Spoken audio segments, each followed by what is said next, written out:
Hoy me permitiré hablar de la afasia de Wernicke, presentado por la estudiante Ruth Ruiz Rodríguez y la estudiante Angélica María Córdoba Rodríguez al tutor Peter Murcia. ¿Qué es la afasia? Es la pérdida adquirida del lenguaje como consecuencia de un daño cerebral, la cual puede deberse a diferentes causas, como por ejemplo accidentes cerebrovasculares, traumatismos, tumores, infecciones, entre otros. Clasificación, anatomía de las afasias. Beckson y Ardila, en el año 1996, propusieron una clasificación de las afasias desde el punto de vista anatómico, agrupando la siguiente manera: pre-Rolando y CAS para las fases originadas por una lesión anterior y a las fisuras de Rolando, y postraumáticas para las originadas por una lesión posterior a la fisura de Rolando. Pensé en dianas para las originadas por una lesión en el área central del lenguaje, es decir, alrededor de la fisura de Silvio, y extras y livianas para las originadas por una lesión fuera del área central del lenguaje, a la que también conocemos como transcorticales. Localización de lesión en afasia de Wernicke.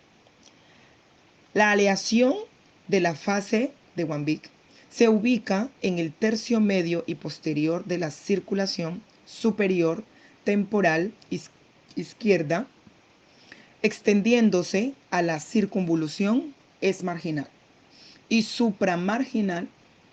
Recordemos un poco acerca de las funciones corticales dentro de esta región a nivel del lóbulo temporal, la cual tenemos el área auditiva primaria, que pertenece al área número 41 y 42 de Braunschweig, y al área auditiva secundaria en el área número 22 de Broma. Cuando recibimos las prendas acústicas, estas llegan a una primera instancia a nivel del área auditiva primaria. Y podemos reconocer la intensidad de los sonidos y saber si un sonido es grave o agudo, pero no podríamos comprender específicamente si lo que escuchamos es el río o un perro, o las palabras de una persona.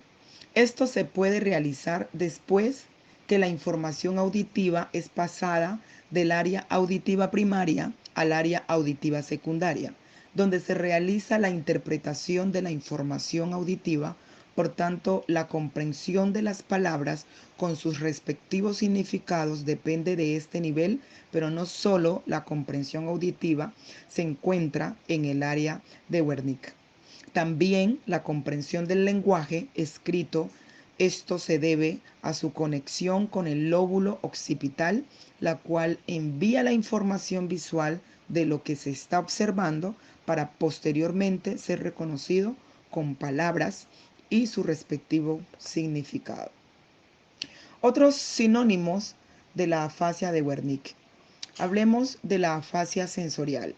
Se caracteriza por un predominio de los trastornos de la comprensión, siendo la articulación y las fluencias normales en la mayoría de los casos. La afasia receptiva, los pacientes no pueden comprender las palabras ni reconocer los símbolos auditivos, visuales ni táctiles. Es causada por un trastorno del giro temporal posterior superior del hemisferio dominante para el lenguaje, el área de Wernicke. Características de la fase de Wernicke.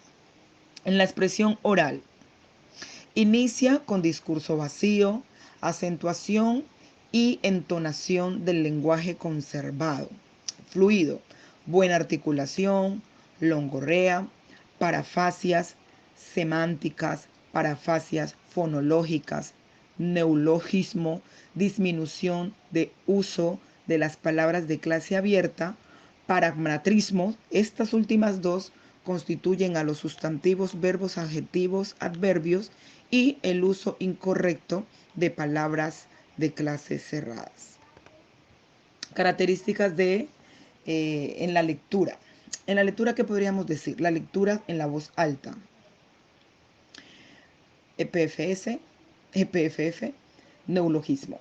En la lectura de comprensión, pobre comprensión, mejor que la comprensión oral. En la escritura, los mismos errores que en el lenguaje oral.